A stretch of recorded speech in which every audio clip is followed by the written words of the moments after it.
नमस्ते दोस्तों, coordinate geometry का ये दूसरा क्लास है। पहला क्लास करवा दिए हैं, जाके ज़रूर देख लीजिएगा। वीडियो का लिंक आपको डिस्क्रिप्शन में दे देंगे, चेकआउट जरूर कीजिएगा। उसमें हमने बेसिक से कोऑर्डिनेट ज्योमेट्री क्या होता है, कैसे कैसे क्वेश्चंस आपके रेलवे के एग्ज़ाम में बनते हैं, पूरा कॉन्सेप्ट डिटेल में हमने आपको पढ़ा रखा है। आज के क्लास दूसरा क्लास है।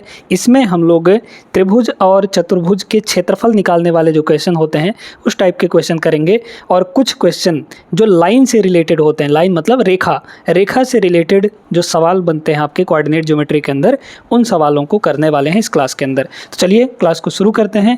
पहला जो सवाल है, इसमें आपको चतुर्भुज दिया गया है, उसके चारों वर्टिसेस का कोऑर्डिनेट्स दिया गया है और उस चतुर्भुज का हमें एरिया निकालना है। ठीक है, चलिए देखा जाए यहाँ पर क्या कैसे करना है। एक एक स्टेप बहुत ध्यान से समझिएगा, है ना। देखिए दोस्तों, यहाँ पर ABCD 4 दिए गए हैं, तो आप चारों को ऐसे लिख लीजिए। बहुत सिंपल तरीका आपको बता रहे हैं, अभी त्रिभुज का क्षेत्रफल निकालने के लिए भी बताया जाएगा। ठीक है, तो यहाँ पर A जो दिया गया है वो कितना है, 0 और -2 है। ठीक है, इसके बाद B क्या है, यहाँ पे B आपको दिया गया है 2 और 1, है ना, 2 और 1 दिया गया है। C कितना है, 0 4 है यहाँ पर, 0 4 है यहाँ पे, और D कितना है यहाँ पे, -2 और 1 है। अच्छा, एक बात बताइए कि अगर आपके पास कोई भी चतुर्भुज है तो ABCD को जब लिखा जाएगा तो डायगोनल यानी आमने सामने कौन कौन से वर्टिसेस होंगे, A और C होगा, B और D होगा, है ना भाई। अगर हम एक चतुर्भुज बनाएं, कैसा भी चतुर्भुज बनाएं, और इसमें अगर लिखेंगे तो ये A है, ये B है, ठीक है, और ये C है, ये आपका D है ना, यही ना है। तो अगर आमने सामने की बात की जाए तो A और C होगा और B और D हो जाएगा, है ना। A और C, B और D होगा, ये चीज़ आप सभी जानते हैं।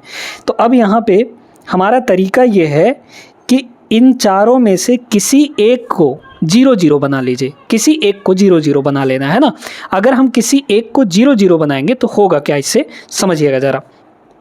यहाँ पर ये पहले से 0 है, इसको बस हमें 0 बनाना है। तो इसको 0 बनाने के लिए क्या करना पड़ेगा, -2 है तो इसमें +2 करना पड़ेगा, -2 + 2 0 हो जाएगा। तो यहाँ पर इसमें क्या कर देते हैं हम लोग, +2 कर देते हैं, तो ये 0 हो जाएगा। अच्छा, y कोऑर्डिनेट में हमने +2 किया है तो हर एक के y कोऑर्डिनेट में +2 करना पड़ेगा। यहाँ भी +2 करना पड़ेगा, इसमें भी +2 करना पड़ेगा, और इसमें भी +2, सिर्फ y कोऑर्डिनेट में। क्योंकि हमने x कोऑर्डिनेट में कुछ नहीं किया है, अगर x कोऑर्डिनेट में भी कुछ करना पड़ता तो हर एक के x कोऑर्डिनेट में वही चीज़ करना पड़ता। अब इससे हुआ क्या कि ये कोऑर्डिनेट कितना बन गया, 0 0 बन गया, है ना, 0 0 बन गया। और यहाँ पे ये कितना बन जाएगा, 2 और 3 बन जाएगा। इसको रीराइट कर लीजिए, है ना। फिर यहाँ पर ये कितना बन जाएगा, 0 और 4 2 6 बन जाएगा। और ये कितना बन जाएगा, -2 और 1 + 2 3 बन जाएगा। ये बन गया। मतलब हमारे कहने का ये है कि जो एरिया इस चतुर्भुज का होगा वही एरिया इस चतुर्भुज का भी होगा। हमने क्या किया है, एक वर्टेक्स को कहाँ पे ला दिया है, 0 0 पे, मतलब ओरिजिन पे ला दिया है। ठीक है, मूल बिंदु पे ला दिया है, तो है वही चीज़, बस हमने 0 शिफ्ट किया है, बस यही है। तो एक को हमको 0 0 बना लेना है। अब करना क्या है, अब सुनते जाइए। अब यहाँ पर है मज़ेदार चीज़। तो एक को हमने 0 0 बना लिया, अब इसका कोई काम नहीं है, इसको हटा दीजिए, नए वर्टिसेस हमारे रेडी हैं। अब क्या करना है, सुनते जाइए। हमने यहाँ पर A को 0 0 बनाया है, ठीक है, A को 0 0 बनाया है। तो इस A को और इसके सामने जो वर्टेक्स आएगा यानी C, उसको एक साथ लिखिए और दोनों जगह लिखिए, दो जगह लिखिए, है ना। जैसे देखिए, A को हमने कहाँ लिख दिया, 0 0 इस तरीके से, और इसके सामने वाला जो वर्टेक्स होगा यानी C होगा, उसको भी इसके साथ लिखिए, यानी कि 0 6, यही ना है C। ठीक है, एक जगह ये हो गया। सेम चीज़ एक जगह और लिखिए, 0 0 और यहाँ पर 0 6। ठीक है, अब इसके बाद क्या करना है, इसके बाद जो बचे हुए 2 ठो हैं, ये बचा और ये बचा, इनको एक एक ठो अलग अलग कर दीजिए। एक वर्टेक्स को इसके साथ लिख दीजिए 2 3, और एक वर्टेक्स को इसके साथ लिख दीजिए -2 और 3। हमने इस वाले को इसके साथ लिख दिया, इस वाले को इसके साथ, 3 3 का पेयर बना लेना है। ठीक है, बन गया। अब इसको भी हटा दीजिए, हट गया ये। अब हमें निकालना है यहाँ पर एरिया। मतलब हमारे पास 2 त्रिभुज बन गए। हमने डायगोनल जब काटा तो 2 त्रिभुज बन गया, एक चतुर्भुज से। तो एक चतुर्भुज से दो त्रिभुज बने हैं जब, तो दोनों त्रिभुज के एरिया ऐड कर देंगे तो हमें एक चतुर्भुज का क्षेत्रफल मिल जाएगा। इसका एरिया निकाल लीजिए। कैसे निकालते हैं? 0 0 वाला अगर छोड़ दिए हैं तो क्या करना है, बाहर वालों की मल्टीप्लाई, तो 0 × 3 0 आ जाएगा, माइनस अंदर वालों की मल्टीप्लाई 6 × 2 12 हो जाएगा, डिवाइड बाई कितना कर देना है, 2 कर देना है। और ये आपका चाहे नेगेटिव है चाहे पॉजिटिव है, इसको पॉजिटिव लेना है। तो ये -12/2, -12/2 का मतलब 6 हुआ, और इसको क्या करना है, हमें +6 ले लेना है। तो इस त्रिभुज का एरिया जो बना, ये A था, ये C था, ये B था, है ना। तो ACB का जो एरिया बना वो 6 बना। ऐसे इसका भी एरिया निकाल लीजिए। 0 0 वाले को छोड़ देना है, बाकी इनको देखिए। ये 0 × 3, बाहर वालों की मल्टीप्लाई 0 होगा, अंदर वालों की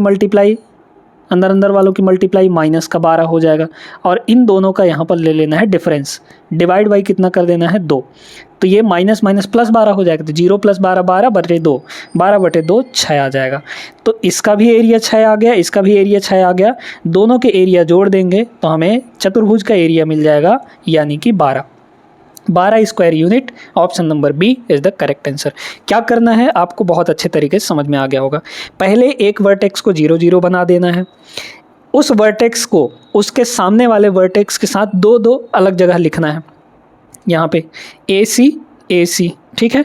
और जो B और D बचे हुए हैं उनको एक एक के साथ लगा देना है, और ये तरीका आपको अपनाना है। इसके बाद आपका एरिया मिल जाएगा, ठीक है। तो ये तरीका समझ में आ गया होगा। दूसरा क्वेश्चन देखिए, इसमें त्रिभुज का एरिया निकालना है। तीनों वर्टेक्स आपको दिए गए हैं, निकाल लीजिए। कितना है? पहला वर्टेक्स -5 और 7 दिया गया है, ठीक है।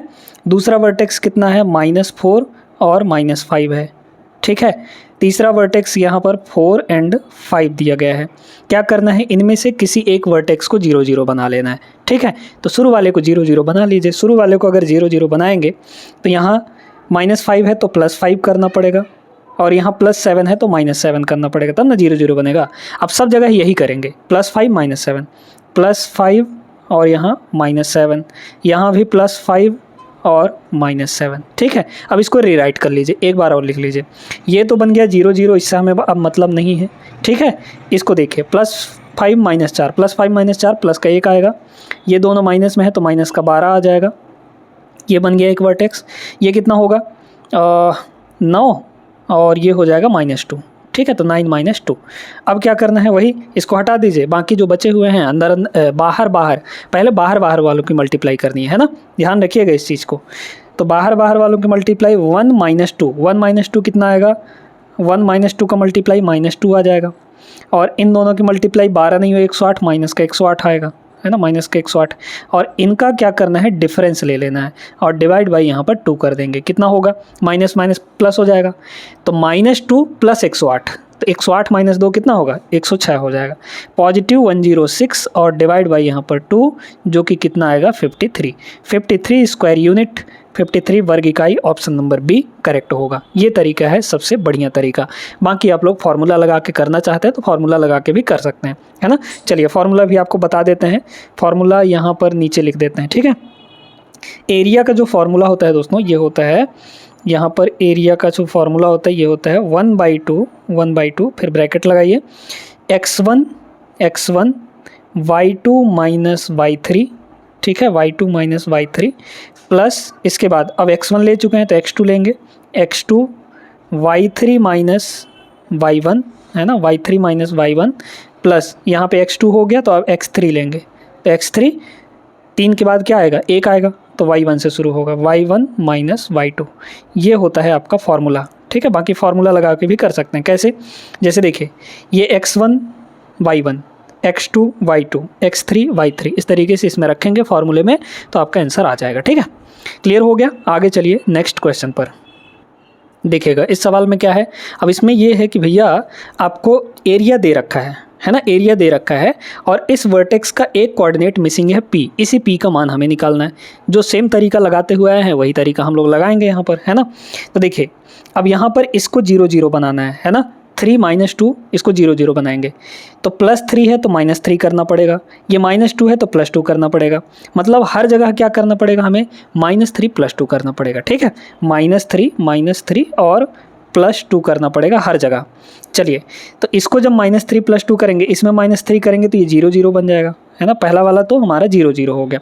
दूसरा वाला देखिए, -3, इसमें -3, 2 - 3 कितना आ जाएगा, -1, और +2 करना है इसके साथ, तो -3 + 2, -3 + 2, -3 + 2 -1 के बराबर ही आएगा, तो ये भी -1 हो गया।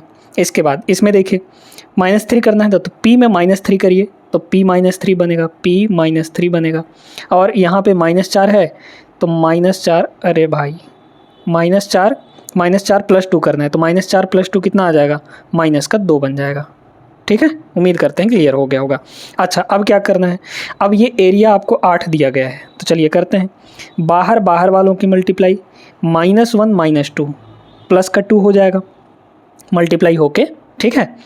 और इसकी मल्टीप्लाई इसके साथ करनी है, तो -1 की मल्टीप्लाई P -3 से करेंगे, तो -1 की मल्टीप्लाई -P से करेंगे तो ये हो जाएगा -P, और -1 की मल्टीप्लाई -3 से करेंगे तो ये हो जाएगा +3। ठीक है, इन दोनों का क्या करना है, हमें डिफरेंस लेना है, और difference divide by 2, difference divide by 2 यही तो होता है हमारा एरिया, और एरिया है कितना, 8 के बराबर। इसको सिंप्लीफाई कर लीजिए, 8 दूना 16 हो जाएगा। इसको देखिए, ये हो जाएगा आपका माइनस प्लस, और ये माइनस अंदर जाएगा तो -3 हो जाएगा कि नहीं। ठीक है, तो 2 और ये -3, 2 - 3 -1 आएगा, और यहाँ पे माइनस प्लस P हो जाएगा, इज इक्वल टू यहाँ पे क्या हुआ, 16।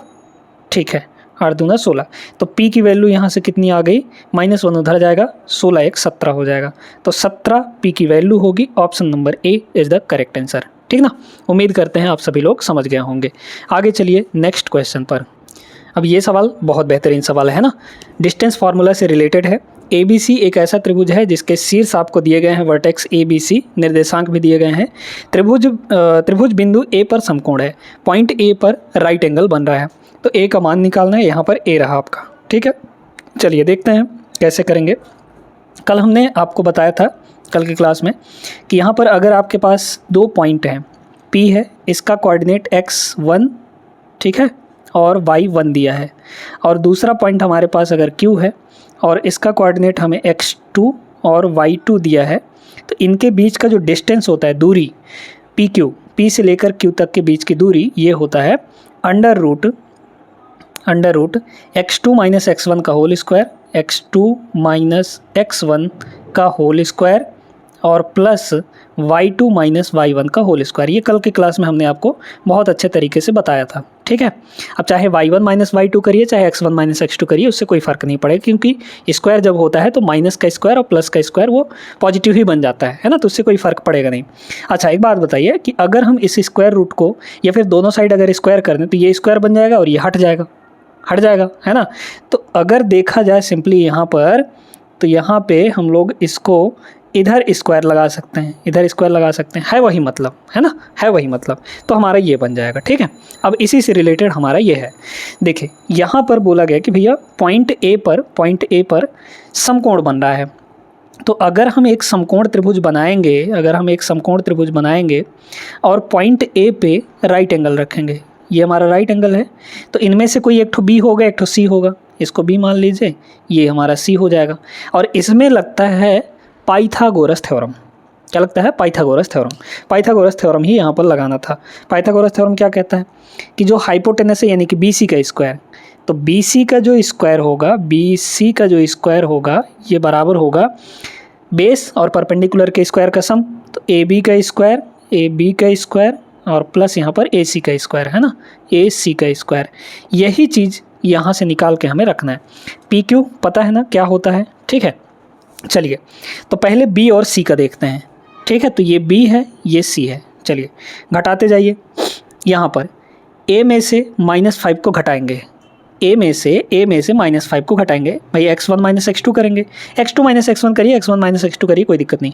इसमें से इसको घटाएंगे, तो A में से हम किसको घटा रहे हैं, -5 को घटा रहे हैं, तो ये पॉजिटिव बन जाएगा। ठीक है, तो ये बन जाएगा हमारा A + 5 और इसका स्क्वायर x1 - x2 का स्क्वायर प्लस y1 - y2 का स्क्वायर, तो 5 - 5 क्या होगा, 0 हो जाएगा, तो 0 का स्क्वायर 0 होगा, इज इक्वल टू AB का स्क्वायर। अब हमें A और B के बारे में देखना है। ठीक है, इसको हटा दें, ठीक है, इसको हटा देते हैं ताकि यहाँ पे जगह बन जाए। चलिए ए और बी के बारे में, तो ए हमारा 0 0 है ना, यहाँ पे 0 लिख लेते हैं। चलिए 0 0 है और बी हमारा ये है। करिए, कैसे करेंगे? तो x1 माइनस x2 का होल स्क्वायर या फिर x2 माइनस x1 का होल स्क्वायर, तो a माइनस 0 मतलब a का square plus y1 minus y2 का होल स्क्वायर मतलब 5 माइनस 0 का स्क्वायर, 5 का ही स्क्वायर आएगा। ठीक है, ये हो गया। प्लस ए सी का स्क्वायर हमें लिखना है, तो ए और सी को लीजिए। ए हमारा कितना है? 0 0, ठीक है, ये ए हुआ। और सी हमारा कितना है यहाँ पे? सी -5 और प्लस का 5, ठीक है, ये है। इनके बीच का दूरी लिखिए, -5 -0, -5 -0 घटाएंगे हम लोग तो -5 का स्क्वायर, -5 का स्क्वायर, -5 का स्क्वायर, या फिर कुछ भी करिए आप, +5 का स्क्वायर कर लीजिए, क्योंकि 0 में से -5 को माइनस करेंगे, घटाएंगे तो प्लस का 5 बन जाएगा, तो ये +5 का स्क्वायर हो गया। प्लस 0 में से -5 करेंगे तो -5 का स्क्वायर, ये हो गया। ठीक है, अब देखते जाइए, इससे हमें a की वैल्यू मिल जाएगी। इसको एक्सपेंड करिए, एक्सपेंड करेंगे क्या होगा? a + b का होल स्क्वायर, तो ये बनेगा a² + 2ab मतलब 10a हो जाएगा, और प्लस b² यानी कि 25 हो जाएगा। इज इक्वल टू, इधर देखिए ये हुआ a का स्क्वायर, ये 25, ये 25, ये 25 है ना, सब पॉजिटिव बनेंगे, तो 25 25 25 25 3 75 आ जाएगा, तो 75 आ गया ये, है ना। तो a² माइनस a² ख़त्म हो गया, ये वैल्यू ख़त्म हो गई, है ना। तो 10a की जो वैल्यू है, 10a की जो वैल्यू है ये उधर चला जाएगा तो 50 आ जाएगा, मतलब a की वैल्यू यहाँ से कितनी आ गई? 5 इसका करेक्ट आंसर होगा। कहाँ है? ऑप्शन नंबर बी में। अच्छा क्वेश्चन था, उम्मीद करते हैं समझ आ गया होगा एक एक चीज़ डिटेल में, ठीक है ना। आगे बढ़ते हैं, बहुत ही बेहतरीन क्वेश्चन है दोस्तों। अब यहाँ पर थोड़ा सा हम लोग लाइन के बारे में समझ लेते हैं कि अगर 2 पॉइंट दिए हैं और उन दोनों पॉइंट को मिलाने पर जो रेखा बनती है, लाइन बनती है, उसका इक्वेशन क्या होगा, क्योंकि लाइन का इक्वेशन तो बना सकते हैं हम लोग, है ना। तो अगर हमारे पास एक पॉइंट है यहाँ पर x1 y1, है ना, उसके निर्देशांक दिए हैं, दूसरा पॉइंट है यहाँ पर x2 और y2, इसमें एक एक चीज़ बहुत डिटेल से आपको समझाएंगे, इसलिए पूरा देखिएगा, ठीक है। 2 पॉइंट हैं हमारे पास जिनके दोनों के निर्देशांक आपको दिए गए हैं। इन दोनों लाइन पॉइंट्स को मिलाने वाली एक रेखा है, इस रेखा का समीकरण क्या होगा?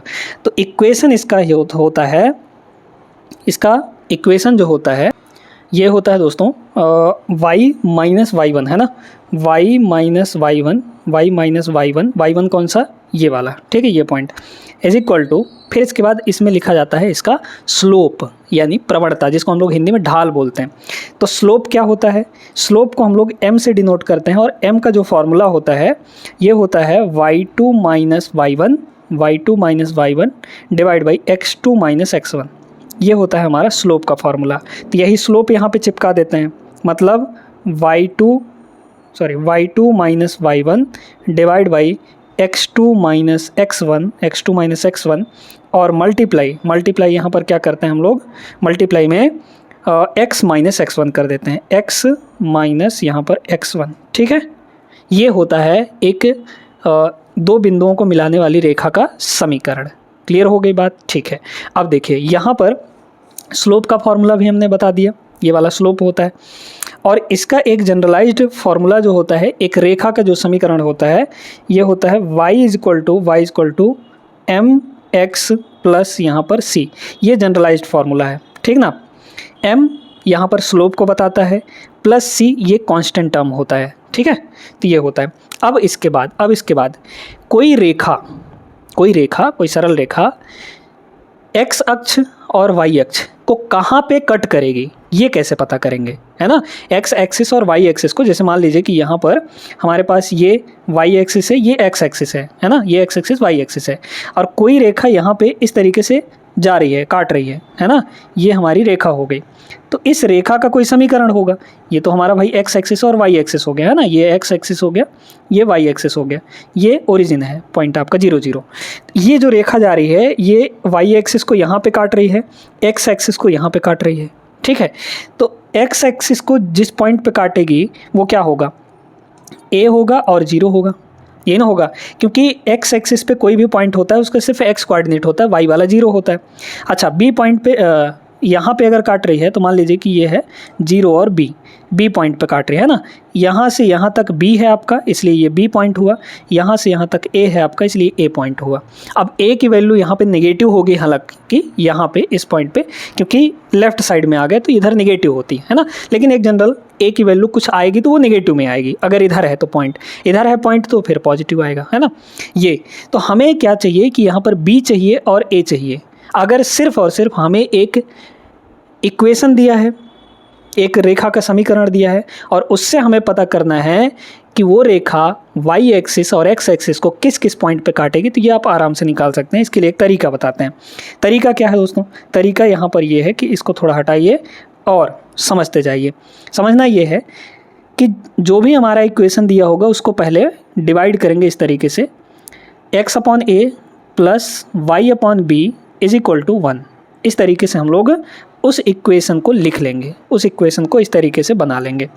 यही ए और बी जो होता है, ए एक्स एक्सिस को किस पॉइंट पे काटेगा वो दिखाता है, और बी जो है वाई एक्सिस पे किस पॉइंट पे कटेगा वो दिखाता है ना। तो अब इस सवाल पे आते हैं, ये सारा चीज़ नोट कर लीजिए। इस सवाल पे आते हैं। सवाल में क्या बोला कि भैया निर्देशांक अक्षों और सरल रेखा 5x + 7y is equal to 35 द्वारा निर्मित त्रिभुज का क्षेत्रफल क्या होगा, वर्ग इकाइयों में प्राप्त करिए, है ना। ध्यान से समझिएगा। तो पहले हमें वो पॉइंट निकालना पड़ेगा जिस पॉइंट पे एक्स एक्सिस और वाई एक्सिस को काट रही है, ठीक है ना, यही निकालना पड़ेगा। हमारे पास इक्वेशन क्या दिया है? इक्वेशन दिया है 5x + 7y is equal to 35, है ना, यही दिया है ना। अब क्या करना है? अब क्या करना है सुनते जाइए। यहाँ पर इज इक्वल टू के इक्वल टू में 1 बनाना है हमें। 35 से इधर हर जगह 35 से डिवाइड कर दीजिए, क्योंकि यहाँ 35 है तो 35 से जब डिवाइड करेंगे तो 1 बन जाएगा, है ना। हमें इस फॉर्मेट में इसको लाना है। तो यहाँ भी 35 से डिवाइड कर लेंगे, 35 से, यहाँ भी 35 से डिवाइड कर लेंगे, और यहाँ भी 35 से डिवाइड कर लिए। तो बना क्या हमारे पास?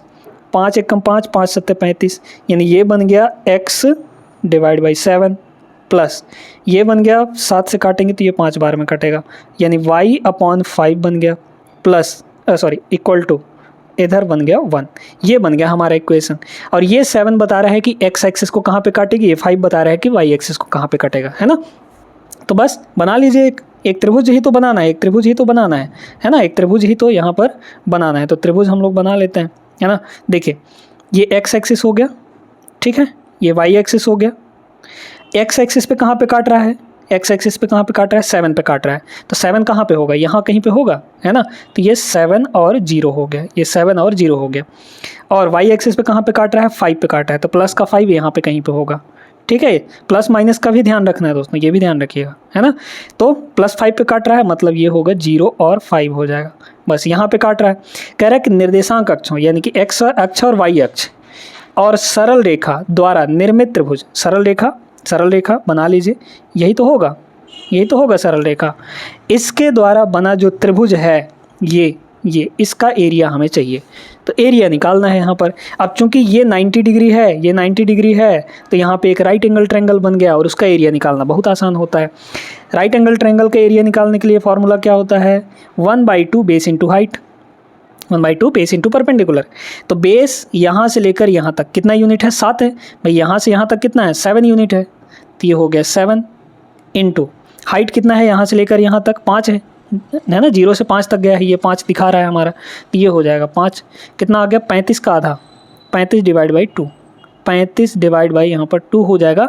Option number B is the correct answer. अच्छा क्वेश्चन था, उम्मीद करते हैं समझ में आ गया होगा, ठीक है ना। आगे चलते हैं। फॉर्मूला आपको बता चुके हैं कैसे करना है। 2 बिंदुएं हैं, उनसे होकर गुजरने वाली रेखा का समीकरण निकाल सकते हैं आप लोग, है ना। तो वीडियो रोककर एक बार खुद से करने का प्रयास जरूर करिएगा। इस सवाल को 2021 RRB NTPC में पूछा हुआ है ना। तो -2, 5 और 1, 3 से होकर गुजरने वाली रेखा का समीकरण चाहिए। बताइए, ये x1/1, ये x2/2, है ना। डायरेक्ट लिखते जाइए। क्या होता है? y - y1, y कितना है? 5 है, is equal to y2 - y1 upon x2 - x1, यही तो होता है। प्रवणता हमें लिखना है, ढाल लिखना है m, है ना। तो y2 - y1, 3 - 5, ये हो जाएगा 3 - 5 divide by x2 - x1। x2 कितना है यहाँ पर? 1 है, माइनस x1 कितना है? x2 - x1 -2 है, ठीक है, इनटू x माइनस x1, तो x माइनस x1 कितना है यहाँ पे, माइनस का 2 है, ठीक है। बस इसे सॉल्व कर लीजिए, आपका आंसर आ गया। ये हो जाएगा y minus 5 is equal to 3 minus 5 minus का 2 आएगा, और नीचे माइनस माइनस प्लस 3 आएगा, ये प्लस का 3 आ गया। यहाँ कितना होगा, x minus minus plus 2, x plus 2, ये 3 इधर लगा के मल्टीप्लाई कर लीजिए, माइनस 2 को अंदर मल्टीप्लाई कर दीजिए, 3 को मल्टीप्लाई करेंगे ये हो जाएगा 3y और माइनस का 15, है ना। माइनस 2 अंदर मल्टीप्लाई होगा तो माइनस 2x और माइनस का 4 बन जाएगा, है ना। अब एक साइड कर लीजिए सभी को, है ना। ये माइनस 2x इधर आएगा तो प्लस का 2x हो जाएगा, प्लस 3y यहाँ पर है ही, है ना। और ये माइनस 15, ये माइनस 4 इधर आएगा प्लस 4 हो जाएगा, तो माइनस 15 प्लस 4 प्लस का माइनस का 11 होगा, है ना। माइनस का 11 हो जाएगा इज इक्वल टू 0। कहाँ दिख रहा है, 2x plus 3y minus 11 is equal to 0। Option number D is the correct answer, ठीक है। क्लियर हो गया, उम्मीद करते हैं सभी को समझ में आ गया होगा। आगे चलिए नेक्स्ट क्वेश्चन पर। एक बढ़िया सा कॉन्सेप्ट यहाँ पर भी हम आपको बताने जा रहे हैं। देखिए दोस्तों, अगर आपको ये बोला जा रहा है कि एक कोई रेखा किसी पॉइंट से होकर गुजर रही है, ठीक है। मान लीजिए कि यहाँ पर एक पॉइंट है हमारा x1 और y1 इसका कोऑर्डिनेट है, ठीक है। इस पॉइंट से होकर हमारी एक रेखा गुजर रही है ना, और इसका समीकरण बताइए। लेकिन साथ में आपको एक और ज़रूरी चीज़ यहाँ पर दिया होना चाहिए। अगर एक ही पॉइंट दिया है तो उसके साथ साथ हमें उसका ढाल भी पता होना चाहिए। अगर ढाल नहीं पता है तो फिर गड़बड़ है, तो फिर आपको 2 पॉइंट देना होगा, है ना। क्योंकि 2 पॉइंट के बिना हम लोग प्रवणता नहीं निकाल सकते हैं। m की वैल्यू जब निकालना होगा तो हमें यहाँ पे 2 पॉइंट चाहिए ही चाहिए, लेकिन इसमें एक ही पॉइंट दिया है और एक पॉइंट से कह रहा है कि हमें रेखा का समीकरण निकाल के बताओ भैया, है ना। तो ऐसे तो पॉसिबल है नहीं। तो इसके लिए क्या कर देगा कि यहाँ पर इसका कोई प्रवणता दे देगा, इसका ढाल हम लोग मान लेते हैं कि m है ना। ये बात हो गई। अब हमें पता चल गया कि भैया ये जो रेखा है उसका प्रवणता यानी कि ढाल m है, स्लोप m है, और वो इस पॉइंट से होके गुजर रही है। तो इसका समीकरण निकालना आसान हो जाएगा। क्या होगा, वही फॉर्मूला y माइनस y1 तो पता है ना, इज इक्वल टू इसका प्रवणता भी पता है m into x minus x1, ये चीज़ है, हो गया ना। तो ये फार्मूला बनेगा हमारा। अब इसके बाद एक और कॉन्सेप्ट बड़े ध्यान से इसको समझिएगा, है ना। जैसे मान लीजिए कि हमारे पास एक ये रेखा है, अरे भाई यहाँ पर ये एक लाइन है और इसका जो ढाल दिया गया है, प्रवणता दिया गया है, वो हम लोग मान लेते हैं कि m1 है, ठीक है। इस वाले का जो ढाल है, जो स्लोप है, वो m1 है। और इसके जस्ट परपेंडिकुलर में एक कोई लाइन है, इसके जस्ट परपेंडिकुलर में एक कोई लाइन है ना, परपेंडिकुलरली गुजर रहा है। तो परपेंडिकुलर गुजरने का मतलब क्या हुआ कि इसके बीच में 90 डिग्री बनेगा, दोनों लाइंस के बीच में। तो अगर यहाँ पे इसका प्रवणता हम m2 मान लें तो इन दोनों के प्रवणता, इन दोनों के स्लोप का जो प्रोडक्ट होता है वो -1 के बराबर होता है। ये चीज़ ध्यान रखिएगा। अगर 2 लाइंस एक दूसरे के परपेंडिकुलर हैं तो दोनों के स्लोप का जो प्रोडक्ट होगा वो -1 के बराबर होगा। मतलब हम ये कह रहे हैं कि भैया m1 इंटू m2 ये जो होगा -1 के बराबर होगा, ठीक है। बात समझ में आ गई सभी को। -1 के बराबर होगा m1 इंटू m2 अगर दोनों लाइंस एक दूसरे के परपेंडिकुलर हैं तो, ठीक है भैया, ये भी हम समझ गए। अब इस सवाल को लगाइए, देखिए क्या कह रहा है कि बिंदुओं 5, 6 और ये -6, 5 को मिलाने वाली रेखा के लंबवत ये वाली ये रेखा है। हम मान लेते हैं कि ये जो रेखा है ये इनसे होकर गुजरने वाली ये वाली रेखा है, ठीक। गुजरने वाली रेखा के लंबवत में और इस पॉइंट से होकर गुजरने वाली वो जो रेखा है, इन दोनों लाइनों को, इन दोनों पॉइंट्स को अब यहाँ पे बना ही देते हैं, ठीक है। ये हमारा -6 और 5 है ये पॉइंट, और यहाँ पे ये पॉइंट है हमारा -6, एक सेकंड, ये वाला लिख चुके हैं ना, तो ये वाला लिखना है, ठीक है। यहाँ पर कितना -5 और 6 इन दोनों पॉइंट से होकर गुजर रही है ये रेखा, तो इसका कुछ प्रवणता निकल जाएगा। 2 पॉइंट से होकर गुजर रही है तो उसका प्रवणता निकल जाएगा, ठीक है। अब इन दोनों रेखा के लंबवत और इस पॉइंट से होकर, वो पॉइंट यहाँ पर है, मान लीजिए कौन सा पॉइंट है, 2, 3 है ना। तो इस रेखा का समीकरण हमें निकालना है जो लंबवत गुजर रही है इन दोनों को, उन दोनों की, ठीक है। तो हमें क्या करना है, हमें भैया जिसका हम लोग इक्वेशन निकालने जा रहे हैं उसका प्रवणता चाहिए यानी स्लोप चाहिए, और साथ में एक ठो पॉइंट चाहिए जिससे वो गुजर रही है। तो हमें बस यहाँ पर m2 निकाल लेना है, m2 निकाल लेना है और इस पॉइंट से होके गुजर रही है, ये वाला फार्मूला लगा देंगे, बस निकल जाएगा हमारा इसका यहाँ पर इक्वेशन। तो सबसे पहले हमें m2 निकालना पड़ेगा और m2 निकालने के लिए हमें m1 निकालना पड़ेगा, तब तो भाई हम m2 निकाल पाएंगे। ठीक है, तो m1 पहले निकालिए। m1 कितना आ जाएगा, m1 कितना आएगा, इसका स्लोप निकालने के लिए, इसका स्लोप निकालने के लिए क्या होता है, y2 minus y1 upon x2 minus x1, यही तो होता है। तो 6 minus 5, 6 minus 5, y2 minus y1, y2 minus y1 upon x2 minus x1, तो माइनस 5 और माइनस x1 कितना है, माइनस 6। ठीक है, ये कितना आ जाएगा दोस्तों, यहाँ पर ये आ जाएगा 6 माइनस 5, 1 आएगा, 1 आएगा और डिवाइड बाई कितना होगा, यहाँ पे ये भी minus minus plus, plus 6 minus 5, plus 6 minus 5, ये भी 1 आएगा। तो m1 की वैल्यू 1 आ गई। अब हमें m2 चाहिए। ठीक है, ये वाला रिलेशन लगा देंगे। यहाँ पर क्या होता है, m1 इंटू m2, m1 की वैल्यू है कितनी, 1, 1 into m2 is equal to कितना होगा, माइनस का 1 हो जाएगा। ये मल्टीप्लाई होगा तो m2 ही आएगा। तो m2 की वैल्यू यहाँ से कितनी हो गई, m2 की वैल्यू हो गई दोस्तों, m2 की वैल्यू हो गई माइनस का 1। अब ये हमें पता चल गया कि भैया ये जो लंबवत गुजर रही थी उस रेखा का स्लोप -1 होगा और वो किससे गुजर रही है, 2, 3 से होकर गुजर रही है। ये वाला फार्मूला लगा देंगे हम लोग यहाँ पे, है ना, बस यही चीज़ आपको करना था। तो यहाँ पे इसको थोड़ा हटा दें, आप लोग समझ गए होंगे, है ना। यहाँ से निकाल लीजिए कितना होगा, y माइनस y1, तो y माइनस किस रेखा से गुजर रही है, 3 से होकर गुजर रही है, तो y1 हमारा 3 होगा इंटू m मतलब इसका स्लोप, इसका स्लोप m2 है, m2 मतलब -1, तो -1 x माइनस x1, तो x माइनस x1 कितना है, 2 है। बस यहाँ से आ गया कितना, y minus 3 is equal to ये होगा -x और +2। थोड़ा रीअरेंज करेंगे, सबको एक साइड लेके आएंगे, तो ये बनेगा आपका -x, इधर आएगा +x, प्लस y है ही, ये -5 हो जाएगा, है ना। तो x plus y minus 5 is equal to 0, x plus y minus 5 is equal to 0, option number first. ये था इसका कॉन्सेप्ट और उम्मीद करते हैं आप बहुत अच्छे तरीके से समझ भी गए होंगे। और आज के क्लास कैसा लगा दोस्तों, आप लोग कमेंट करके ज़रूर बताइएगा। बहुत महत्वपूर्ण कॉन्सेप्ट आपको सिखाए हैं, इसलिए वीडियो लाइक कर दीजिएगा ज़रूर। चलने से पहले सब्सक्राइब भी कर लीजिए अगर आप चैनल पर पहली बार आए हैं तो। मिलेंगे नेक्स्ट क्लास में, तब तक के लिए जय हिंद।